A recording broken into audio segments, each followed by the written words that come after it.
सो थोड़ा सा उसमें समय लग जाता है कभी कभी, बस बीच में 5-10 मिनट का मैं एक चाय पीने का ब्रेक लेता हूँ। आइए प्लीज, सेक्शन 155 से स्टार्ट करना है। आज मैं बहुत सारे टॉपिक डिस्कस करूंगा। आज मेरे को 164 डिफॉल्ट बेल आए तो उसमें क्या जजमेंट लिखना है, प्रोटेस्ट पिटिशन क्या होती है, 172 में अगर पुलिस डायरी या केस डायरी से संबंधित, मुझे लगता है केस डायरी जो है, जिसको हम लोग पुलिस डायरी भी कहते हैं, डेली डायरी भी कहते हैं, बहुत सारे इसके नाम है, इसको भी सर पूछा जा सकता है सवाल को। इसके ऊपर रिगार्डिंग में मैं 1-2 जजमेंट लिखवाऊंगा, कुछ जजमेंट्स लिखवाऊंगा, पढ़ा मैं नहीं रहा, कुछ जजमेंट्स में क्या क्या पॉइंट्स हेल्ड किए हैं कोर्ट ने, मैं वो भी लिखवाऊंगा। तो 155 में केस लिखिए, Manohar Lal Sharma,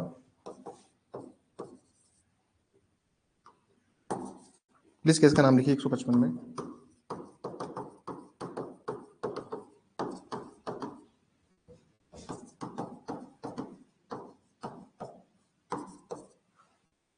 Sharma versus union of India, लिखिए।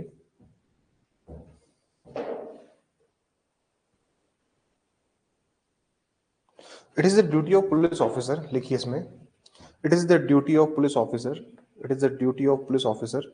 एक कुछ बात जो मैं इन्फॉर्म करना चाहता हूँ, आप लोग जो भी क्लासेस हैं, हम टेस्ट सीरीज लेते हैं, देखिए पेपर हमेशा इस नंबर पे भेजिए, क्योंकि ऑफिस के पास ही नंबर होता है। ये जो नंबर है, कभी कभी मैं इससे मैसेज कर देता हूँ, ये थोड़ा मेरा पर्सनल नंबर होता है, ठीक है ना। आप लोग इस पे डाल देते हैं, फिर मैं ऑफिस में जब भेजता हूँ, या कभी मैं इस नंबर पे नहीं देख पाता, व्हाट्सएप पे इतने मैसेजेस होते हैं, तो मुझे नहीं पता लगता किसी बच्ची की कॉपी आई है, तो मैं उसको कहता हूँ कि प्लीज हमेशा इस नंबर पे कॉपी भेजिए, यही ऑफिशियल नंबर है अपना। सेकंड ऑफ बात, बच्चे कॉपीज अगर आप लोग प्रिंट नहीं ले रहे हैं, जैसे हम लोग जिस पेपर में फॉर्मेट में आपको कॉपीज भेजते हैं, अगर आप उसका प्रिंट नहीं निकाल रहे हैं, if you are not getting the print of that paper, तो नॉर्मली अगर आप आंसर लिख के भेज रहे हैं किसी कागज में, तो सबसे पहले अपना उसमें नाम लिखिए, और आंसर उतना ही लिखिए जितनी स्पेस दी हुई थी। फिर बच्चा क्या करता है, 3 नंबर के सवाल में लिख रहा है 2-2 पेज के आंसर। अगर आप ऐसे करेंगे तो फिर मुझे कुछ फायदा नहीं ना उस चीज का, आप बताइए। मैं क्या चेक करूं उसमें, वो तो जो चेक करने के जो पैरामीटर्स थे वही चेंज हो गए। जब हम भी 3 चीजों के आंसर लिखते हैं, हम लोग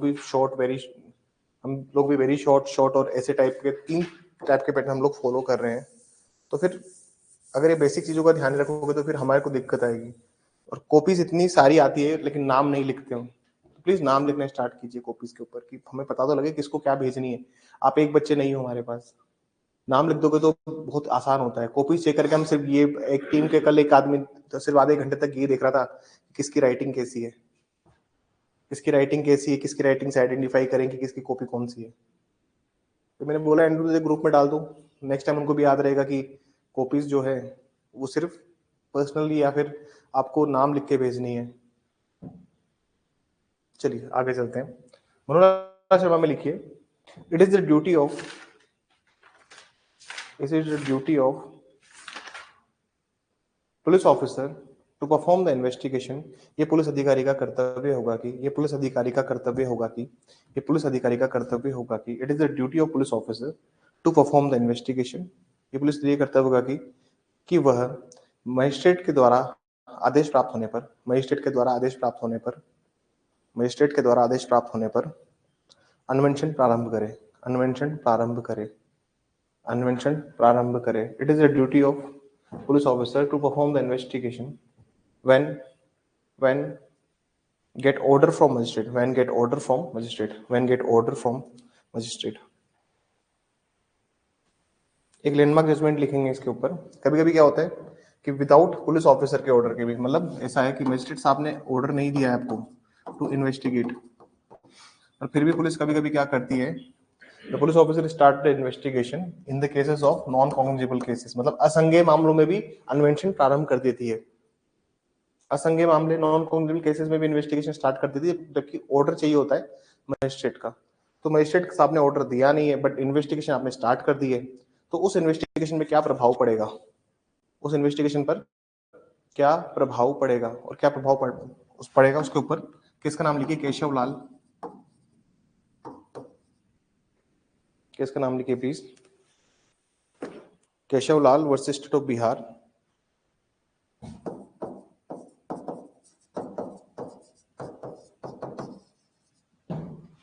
1996 का जजमेंट है ये। लिखिए,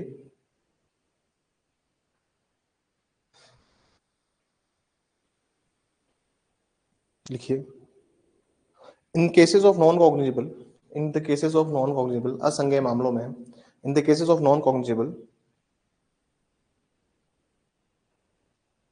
if the police officer investigate without the order of magistrate, if the police officer investigate without the order of magistrate, यदि कोई पुलिस अधिकारी, यदि कोई पुलिस अधिकारी बिना मजिस्ट्रेट की आज्ञा के अन्वेषण प्रारंभ करता है, बिना मजिस्ट्रेट की आज्ञा के अन्वेषण प्रारंभ करता है, अन्वेषण प्रारंभ करता है, then it is the duty of accused, then it is the duty of accused, then it is the duty of accused, तो ये अभियुक्त का कर्तव्य होगा कि, तो ये अभियुक्त का कर्तव्य होगा कि, then it is the duty of accused to raise the objection, to raise the objection as soon as possible, to raise the objection as soon as possible, to raise the objection as soon as possible, कर्तव्य होगा कि शीघ्र अतिशीघ्र, शीघ्र अतिशीघ्र इस पर आक्षेप लिया जाए, इस पर आक्षेप लिया जाए, इस पर आक्षेप लिया जाए,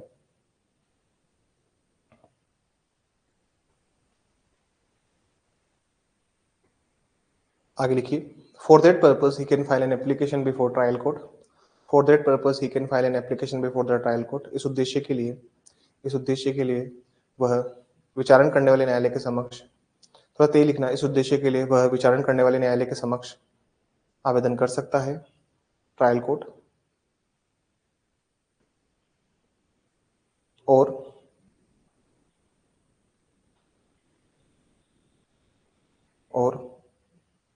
the accused may also file an application before high court, और the accused may also file an application before high court, और अपराधी, और अपराधी उच्च न्यायालय के समक्ष भी, और अपराधी उच्च न्यायालय के समक्ष भी धारा 482 में आवेदन कर सकता है, धारा 482 में आवेदन कर सकता है, application before high court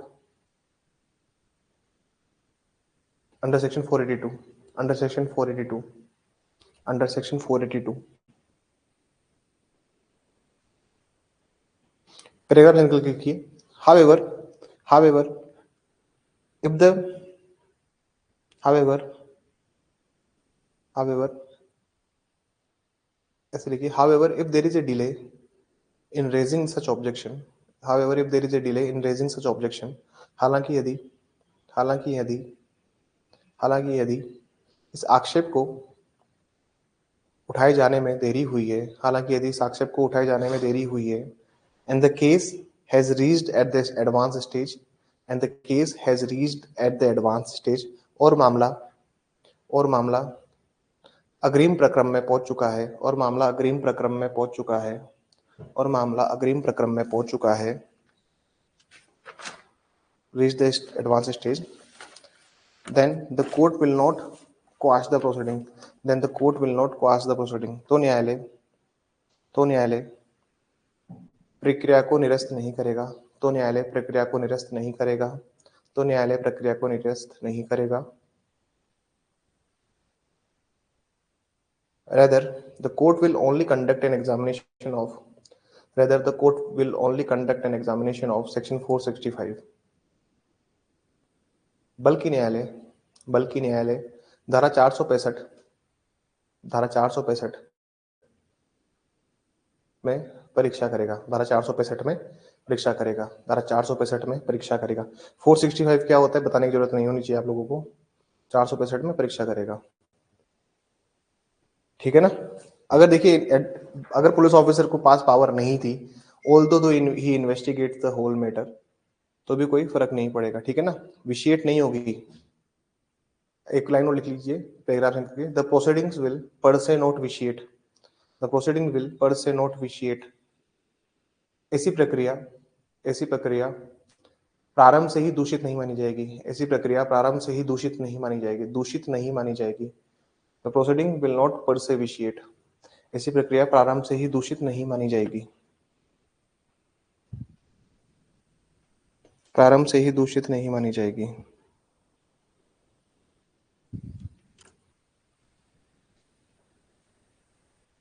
UP judiciary की बहुत इंक्वायरी आ रही है, यूपी में वैकेंसी आने वाली है क्या? जो बच्चे यूपी के हैं बताइए मुझे, is there vacancy is coming in UP? हम लोग पढ़ाते नहीं है जीएस वगैरह, दैट्स अ प्रॉब्लम। बाकी हम जो पैटर्न लेके चलते हैं वो यूपी का ही है, यूपी दिल्ली हरियाणा का ही पैटर्न है जिसमें हम पढ़ाते हैं। It's not the pattern of Rajasthan, it is something. लेकिन अब पैटर्न जब चेंज होगा, क्योंकि देखिए 2 साल से राजस्थान में मेंस का पेपर बहुत फालतू आ रहा है, इतना फालतू पेपर पूछ रहे हैं लोग, इसमें जो रियल टैलेंटेड बच्चे हैं जिनके अंदर वाकई में वो काबिलियत है कि अच्छा आंसर वो लिखें, वो सब दब रहे हैं। तो जो नए नए बच्चे हैं जिनको बहुत ज्यादा लिखने में जिनको महारत हासिल है, उनको नंबर मिल रहे हैं। तो थोड़ा सा एग्जाम का पैटर्न ठीक नहीं है। प्रीलिम्स अच्छा स्टैंडर्ड का पूछते हैं, मेंस बहुत फालतू पूछ रहे हैं। थोड़ा कंसेप्चुअल पूछें, अच्छा पूछें, तो बच्चे को भी आप देखिए 2019 का मेंस देखिए कितना अच्छा मेंस पूछा था उन्होंने। तो कभी कभी लगता है कि यूपी में वैकेंसी आ रही है शायद। ठीक है सर, समझ में आ जाएगा ये? बताइए मुझे। आइए 156(3) पे आइए, किस पे आइए? 156(3).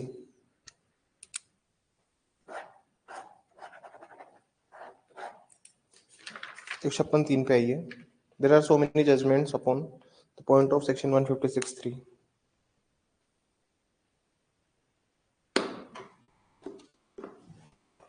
There are so many judgments 156(3) पे।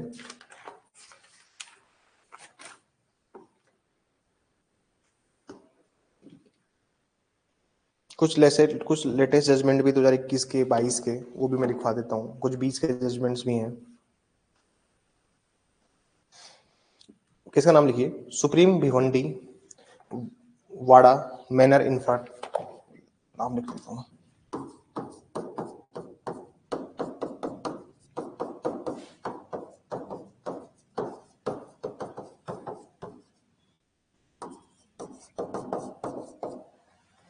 Supreme Bhiwandi Vadra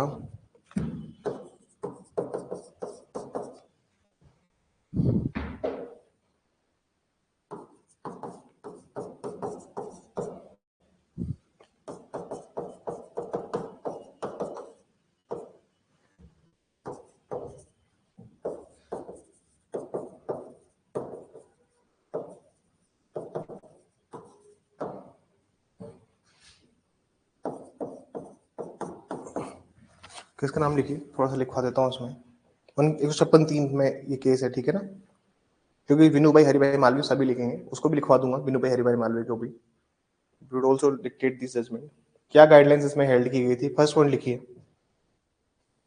the directions of section 156 clause 3। 156(3) में 156(3) में the directions of section 156 clause 3 does not amount to cognizance. धारा 156(3) में दिए गए निर्देश संज्ञान नहीं माने जाएंगे। दिए गए निर्देश संज्ञान नहीं माने जाएंगे, संज्ञान नहीं माने जाएंगे। पॉइंट नंबर 2 लिखिए, there is no requirement to examine on oath. There is no requirement to examine on oath. शपथ पर परीक्षा नहीं ली जाएगी। शपथ पर परीक्षा नहीं ली जाएगी। शपथ पर परीक्षा नहीं ली जाएगी। ठीक है ना? जैसे आपने देखा होगा सेक्शन 200 जो होता है, अब हम कंप्लेन के लिए जाते हैं, कंप्लेन केसेस के लिए, तो वहां पर ओथ पर एग्जामिनेशन होता है। किस पर होता है? ऑन ओथ होता है ये। लेकिन 156(3) के लिए अगर आप जाओगे, अगर आप चाहते हो कि एफआईआर दर्ज नहीं हो रही है, आप जाओगे 156(3) में, तो 156(3) में आपको एग्जामिनेशन ओथ पे नहीं होगा, ठीक है ना? नॉर्मल एप्लीकेशन होगी, उसके बेसिस पे एग्जामिनेशन होगा। ठीक है?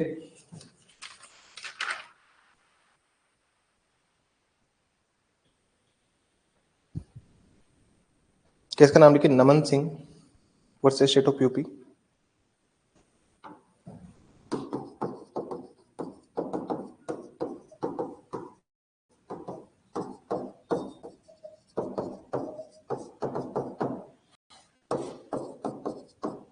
लिखिए Naman Singh versus state of UP में।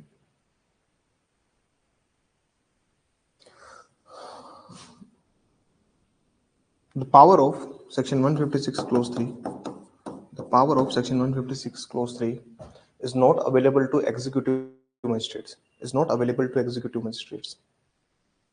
धारा 156(3) में आदेश देने की शक्ति, धारा 156(3) में आदेश देने की शक्ति, धारा 156(3) में आदेश देने की शक्ति कार्यपालक मजिस्ट्रेट को उपलब्ध नहीं है, कार्यपालक मजिस्ट्रेट को उपलब्ध नहीं है, कार्यपालक मजिस्ट्रेट्स को उपलब्ध नहीं है, उपलब्ध नहीं है। किसका नाम लिखिए? Vinubhai Haribhai Malviya versus state of Gujarat.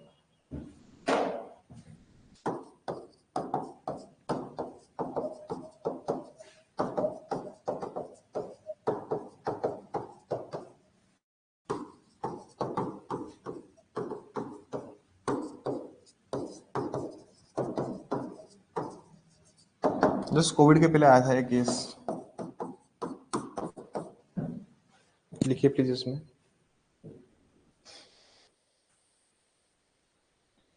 लिखिए section 156(3) is a very wide power, is a very wide power to the magistrate.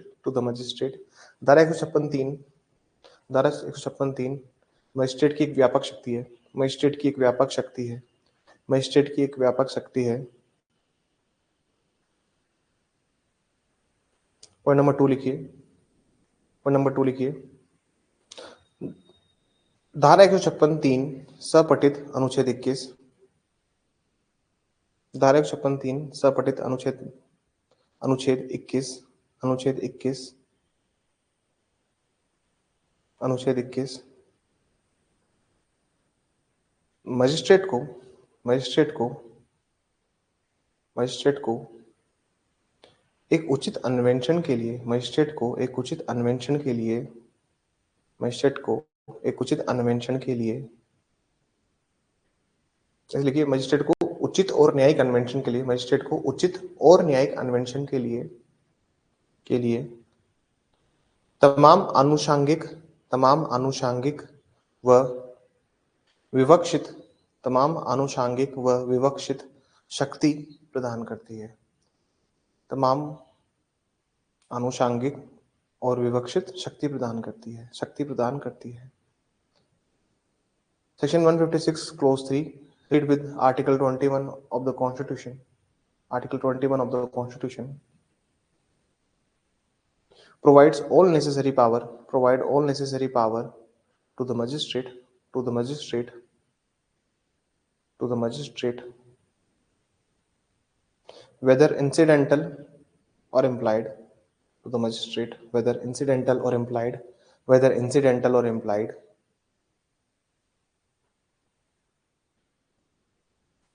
to ensure proper investigation, to ensure proper investigation, to ensure proper investigation in the sense of, in the sense of, in the sense of fair and just investigation, in the sense of fair and just investigation, in the sense of fair and just investigation. ठीक है, 156(3) में ये 2-3 cases हैं, दो समझ जाएंगे आपको, ठीक है ना sir? Those cases are relevant, ठीक है। एक 1996 का केस भी हमने लिख लिया है, तो मुझे लगता नहीं कि इसके बाद the things will go. Keshavlal वाला केस है, वो बहुत लैंडमार्क है इस पूरे रिकॉर्डिंग में। साकिरी वासु जो है, Sakiri Vasu, you want to write Sakiri Vasu? Sakiri Vasu थोड़ा सा री इन्वेस्टिगेशन और फर्दर इन्वेस्टिगेशन से डील करता है, ठीक है ना। साकिरी वासु को मैं भी नहीं लिखवा रहा यहाँ पे, ठीक है ना। साकिरी वासु मत लिखिए। If you want to Sakiri Vasu तो फिर देखता हूँ मैं एक बार। साकिरी वासु लिखिए, चलिए साकिरी वासु भी याद दिलाया तो उसको भी लिख लेते हैं।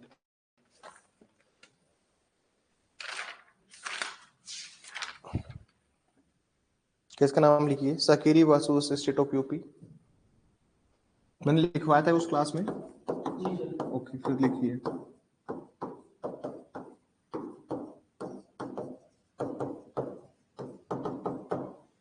दो 2007 का जजमेंट है सुप्रीम कोर्ट का।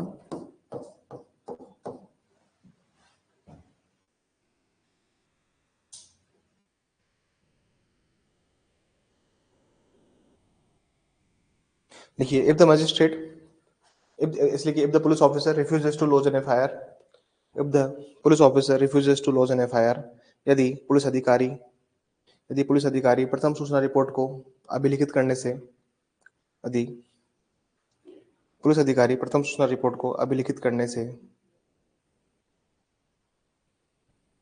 मना कर देते हैं, तो 156(3) में आवेदन किया जा सकता है, तो 156(3) में आवेदन किया जा सकता है।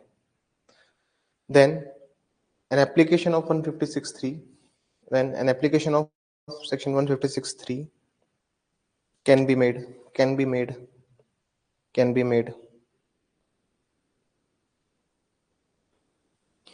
किसका नाम लिखिए?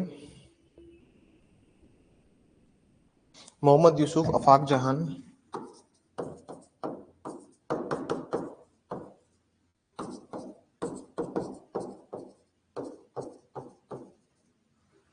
Mohammad Yusuf Afaq Jahan, Dilawar Singh versus state of Delhi.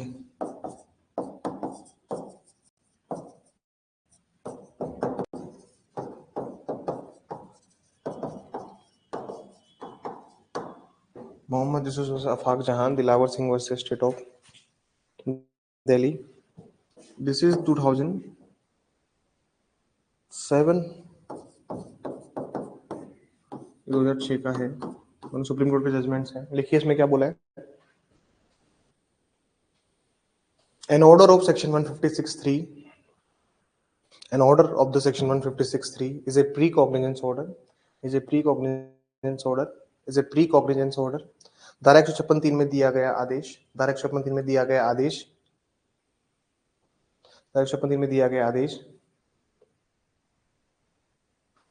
संज्ञान लेने के पूर्व का आदेश है, संज्ञान लेने से पूर्व का आदेश है, संज्ञान लेने से पूर्व का आदेश है, संज्ञान लेने से पूर्व का आदेश है,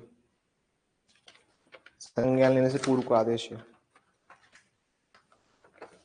और इसी को ओवररूल किसने कर दिया है सर? ये दोनों जजमेंट्स को ओवररूल कर दिया है किसने? अरे सर ये लिखा ना, ऐसा होता है sir.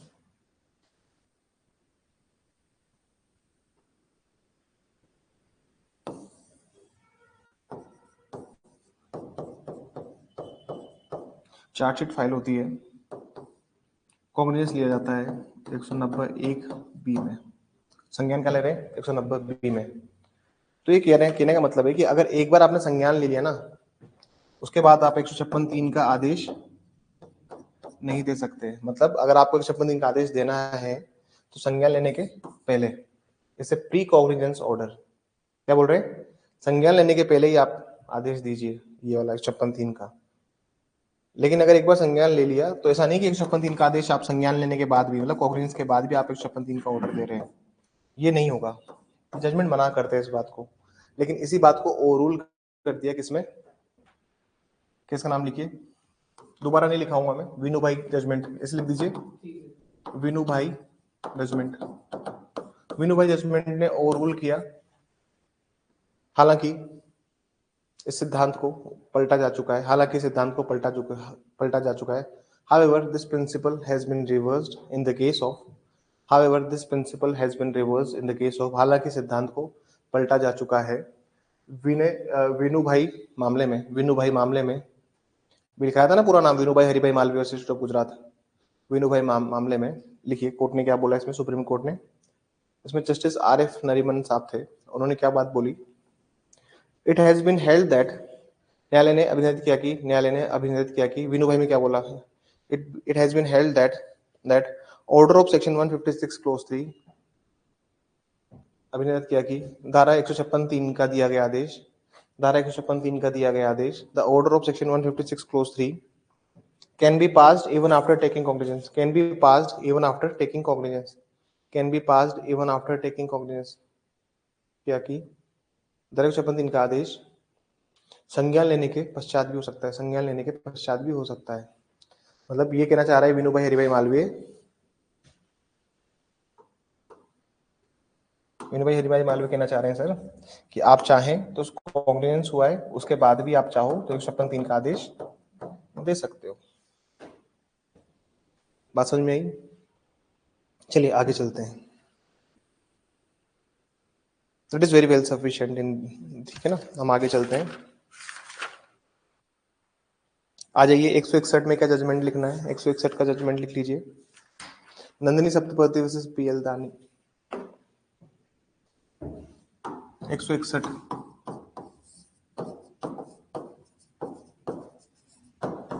Nandini Saptapati Satpathy versus PL दानी, नंदनी सत्पथी वर्सेस पीएल दानी, 1978 का जजमेंट है। लिखिए अंडर सेक्शन 161 धारा 161 में, धारा 161 में under section 161 any person includes an accused person also, any person includes an accused person also, any person includes an accused person also। धारा 161 में कोई भी व्यक्ति के अंतर्गत, कोई भी व्यक्ति के अंतर्गत अपराधी भी सम्मिलित है, कोई भी व्यक्ति के अंतर्गत अपराधी भी सम्मिलित है, अपराधी भी सम्मिलित है। ठीक है ना। तो 161 के बयान पुलिस वाला विटनेस के भी लेता है, साक्षी के भी लेता है, अपराधी के भी लेता है, सस्पेक्टेड पर्सन के भी लेता है, विक्टिम के भी लेता है। तो 161 की जो डेफिनेशन है वो that is very well sufficient, क्योंकि आप 161 में आपने अगर बैरेक्ट निकाल रखा है एक बार, 161 की लाइन पढ़ी है, 161 की जो हेडिंग है ना सर, 161 ऐसे लिखा होगा ना, उसकी जो हेडिंग लिखी होगी सामने, उसको एक बार आप पढ़ेंगे तो वहां पे सिर्फ क्या लिखा हुआ है, विटनेस, अरे साक्षी लिखे होंगे ना उसमें, सिर्फ क्या लिखा हुआ है, अरे फर्स्ट लाइन पढ़िए, अंदर नहीं पढ़िए, एग्जामिनेशन ऑफ विटनेस लिखा है ना सर, तो एग्जामिनेशन ऑफ विटनेस नहीं है, मतलब सेक्शन 161 का जो ये लिखा हुआ है इसमें नहीं कि विटनेस को एग्जामिनेशन कर रहे हो, तो एनी पर्सन जो ये शब्द यूज हुआ है नीचे, उसके अंदर अक्यूज भी सम्मिलित है, पीएल दानी में बोला है। ठीक है ना।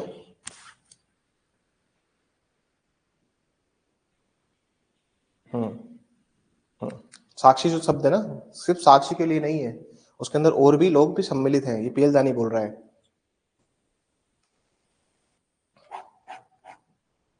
देखिए किसी भी सेक्शन का जो ऑपरेटिंग पार्ट होता है, जिसे सेक्शन पूरा चलता है और जिसको हम सेक्शन समझते हैं, कोई भी सेक्शन आप पढ़ लीजिए, उस सेक्शन का ऑपरेटिंग पार्ट जो होगा वो उसकी हेडिंग नहीं होगी, इसको हम कहते हैं मार्जिनल हेडिंग। ये इससे आप सेक्शन मत समझिए, अंदर जो लिखा हुआ है उससे सेक्शन समझिए। ये रूल ऑफ इंटरप्रिटेशन में हम लोग पढ़ते हैं और पढ़ाते भी हैं। 162 में आइए प्लीज। 162 में क्या क्या सेक्शंस, क्या क्या चीजें लिखनी है आप लोगों को, what you have to write in section 162, उसको थोड़ा डिस्कस करते हैं।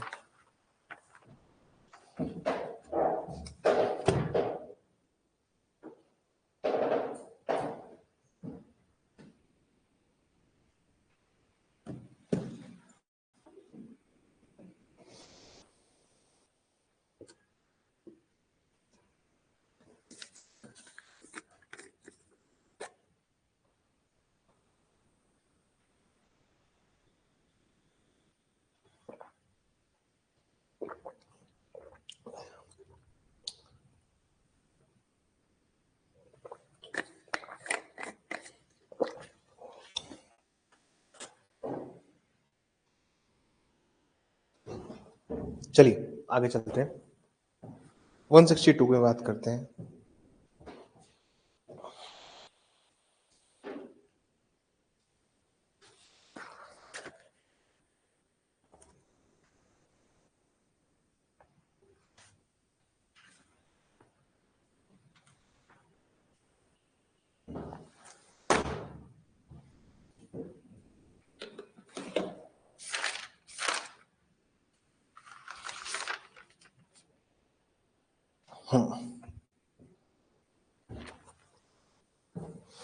देखिए जो पुलिस के स्टेटमेंट है 161 में, उनका कोई उपयोग नहीं किया जा सकता, मतलब आप स्टेटमेंट दे रहे हो 161 में बयान पुलिस को, उसका कोई भी यूज नहीं है एक्सेप्ट सेक्शन 162। 162 में भी 4 कंडीशंस हैं।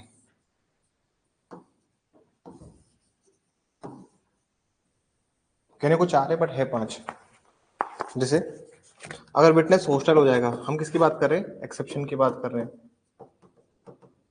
कि किन कंडीशंस में आप पुलिस का स्टेटमेंट यूज कर सकते हो, 161 के बयान को कब इस्तेमाल में किया जा सकता है, उसके 5 अपवाद है सर, वो लिख लीजिए, एग्जाम में काम आ जाएगा। एक तो सर हॉस्टल के केस में,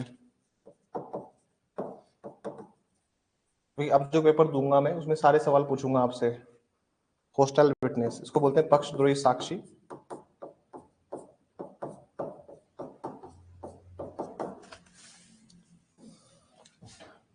सेक्शन 145 एविडेंस एक्ट, कॉन्ट्राडिक्शन करके आप कर सकते हो सर, उसके कथन को खंडन करके आप यूज कर सकते हो। सेक्शन 32 में भी आप यूज कर सकते हो और सेक्शन 27 में यूज कर सकते हो सर, एविडेंस एक्ट। किसी ने पुलिस को कोई बयान दर्ज करवाया था, उसके बाद उसकी डेथ हो गई, या फिर 27 में पुलिस को कोई चीज, उसने स्टेटमेंट दिया था, उससे किसी चीज की रिकवरी हो गई। और एक है मटेरियल ओमिशन। इसके 5 अपवाद है सर कि पुलिस के बयान, सामान्य नियम तो ये है, जनरल रूल ये है कि जो स्टेटमेंट दिए पुलिस को उसको एविडेंस में यूज नहीं करेंगे, लेकिन 162 में 5 एक्सेप्शन बताएं जहां पे पुलिस के स्टेटमेंट को यूज कर सकते हैं। एपीओ का एग्जाम नहीं होता तो मैं इतना यहाँ पे एम्फेसिस नहीं करता, but it's a paper of APO, तो मुझे लगता है कि अगर लॉजिकली थोड़ा सा अच्छा पेपर बनाने में अगर चले गए तो हमें तैयारी उस हिसाब से रखनी चाहिए। मटेरियल ओमिशन, तात्विक लोप, तात्विक लोप,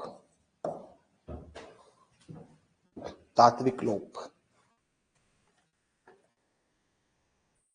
सब चीजों का पता है तो मैं नहीं समझाऊं? बताइए, आप लोग सब जानते होंगे, मुझे लगता है ऐसा। बताइए, कोई अगर ऑनलाइन लिख भी देगा एक मैसेज तो भी मैं उसको स्टार्ट कर दूंगा, एक एक करके बता दूंगा सबको जल्दी जल्दी, टाइम है हमारे पास अभी। नहीं तो फिर मैं आगे चलूंगा, कोई रिप्लाई मत करना जिसको नहीं, जिसको लगता है कि नहीं सर समझाओ मत, आता है तो आगे चलो फिर। सवाल दूंगा क्योंकि मैं इस पॉइंट के ऊपर